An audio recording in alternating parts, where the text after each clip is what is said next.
পুরীর জগন্নাথ মন্দিরের রান্নাঘর নিয়ে রহস্য কম নেই।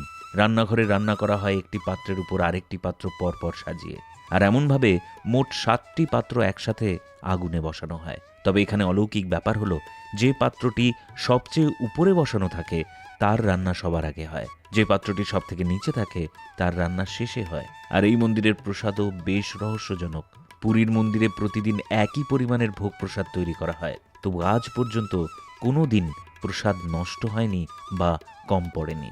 সেখানে 2000 থেকে 20,000 পুণ্যার্থী রোজ ভোগ খান, আর আজ পর্যন্ত ভোগ কোনো দিন শেষ হয়নি।